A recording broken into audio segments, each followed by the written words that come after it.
भारत की पश्चिमी सीमा पर एक विदेशी जाति रहती थी। उसे पारत कहा जाता था। उसकी राजधानी श्यामनगर सिंधु तट पर स्थित थी।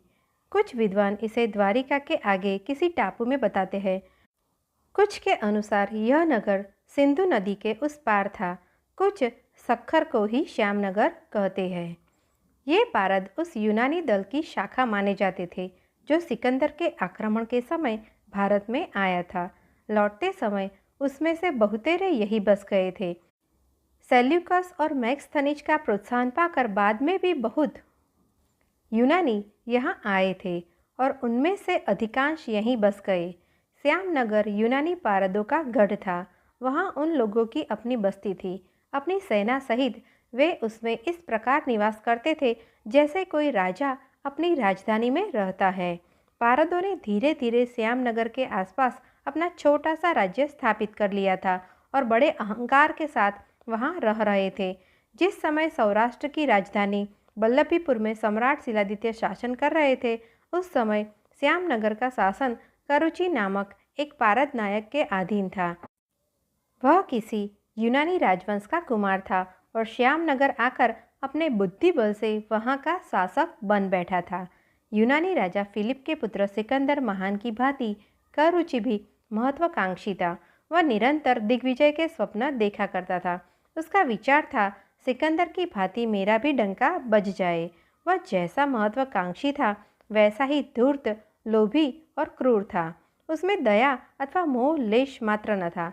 अपने स्वार्थ की पूर्ति के लिए वह कैसा भी तृणित काम करने को प्रस्तुत रहता था। उसने शिलादित्य के राज्य की धन संपदा का समाचार सुना तो ललचा उठा। रात दिन इसी विषय पर सोचने लगा, कैसे बल्लभीपुर पर अधिकार करूं। करुचि में एक बात और थी, वह साहसी था।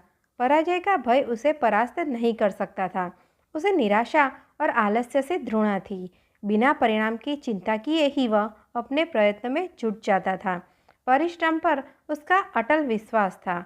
वह बहुधा कहा करता था, यदि मैं चाहूँ तो समुद्र को सुखाकर उसमें से धरती निकाल सकता हूँ। उसने भारत पर चढ़ाई करने की तैयारी की। अपनी सारी सेना को संगठित किया। यूनान की ओर से कुछ और भी सैनिक बुला लिए। इस प्रकार उसने बहुत बड़ी सेना तैयार की और एक बार अचानक ही सौराष्ट्र पर आक्रमण कर दिया। सम्राट का बाल सखा जयदेव अब भी प्रधान सेनापति के पद पर था। उसे सम्राट ने आज्ञा दी, भाई जयदेव, पश्चिमी सीमा पर पारदों की सेना के एकत्र होने का समाचार मिला है। तुम जितनी उचित समझो सेना ले जाकर उन दुष्टों को पीछे लौटा दो। यदि स्थिति न सुधरे तो तुरंत और सेना मंगा लेना। जयदेव बचपन से ही शिलादित्य का आज्ञाकारी सेवक और मित्र था। सदैव ही उसके साथ वह छाया की भांति रहा था। पारदों की ऐसी कुचेष्टा पर दंड देने के लिए स्वयं उतावला हो रहा था। उसने महाराज की आज्ञा शिरोधार्य की और हाथ जोड़कर बोला, आप चिंता न करें सम्राट। जयदेव के रहते बल्लभी की भूमि पर किसी दूसरे शासक का अधिकार न होने पाएगा। मैं प्राण देकर भी आपके वचन की, आपके सम्मान की और वल्लभी राज्य की रक्षा करूंगा। महाराज प्रसन्न हो उठे। बोले, बचपन से आज तक मैंने जो भी अर्जित किया है उसमें सदैव तुम्हारी सहायता रही है और इसलिए मैं तुम्हें अपना सहोदर मानता आया हूँ। तुम्हारी इच्छा के विरुद्ध मैं कभी कोई कार्य करने की सोच भी नहीं सकता। तुम जैसे मित्र, सहायक और सेनापति को पाकर मुझे अपने पर गर्व है। इस सेवक की इतनी प्रशंसा न करे सम्राट। जयदेव विनीत भाव से बोला। सम्राट ने कहा, अब मैं युद्ध न करके शांतिपूर्ण जीवन बिताना चाहता था, किंतु देखता हूँ कि राज्य की रक्षा के लिए मुझे अपने निश्चय के विरुद्ध कार्य करना पड़ेगा। आप चिंता न करें स्वामी, प्रभु की कृपा से सब मंगलमय ही होगा। अच्छा जाओ, सैन्य व्यवस्था का कार्य देखो। 3 दिन बाद शुक्रवार को सवेरे प्रस्थान करना होगा। जैसी आज्ञा, कहकर जयदेव एक ओर को चला गया और सम्राट देर तक वहीं बैठे अनेक विषयों पर मन ही मन विचार करते रहे। चौथे दिन जयदेव ने प्रस्थान किया और शीघ्रतापूर्वक सौराष्ट्र की सीमा पर जाकर पारदों को रोक दिया। दोनों ओर के सैनिक युद्ध के लिए सन्नद्ध थे। भयंकर संग्राम छिड़ गया। वल्लभी के सैनिक प्राणपण से युद्ध कर रहे थे। किसी विदेशी का बलपूर्वक उनके राज्य में प्रवेश कर जाना कितने कलंक की बात थी। अपनी प्रतिष्ठा की रक्षा में वे प्राणों का मोह त्याग कर लड़ने लगे। जयदेव घूम घूम कर सैनिकों को उत्साहित करता हुआ भयानक रूप में शत्रु संहार कर रहा था। अंततः यवनों का साहस छूट गया। वे प्राण लेकर भाग चले। करुचि ने उन्हें रोकने का भरसक प्रयत्न किया, किंतु वे न रुके। यहाँ तक कि वह जयदेव के घेरे में आ गया। अब उनके ऊपर प्राण संकट आ पड़ा था। विजय तो दूर रही, जीवन की आशा भी क्षीण हो चली थी। हार कर उसने अपना हठ त्याग दिया और किसी प्रकार प्राण लेकर युद्ध स्थल से भाग खड़ा हुआ।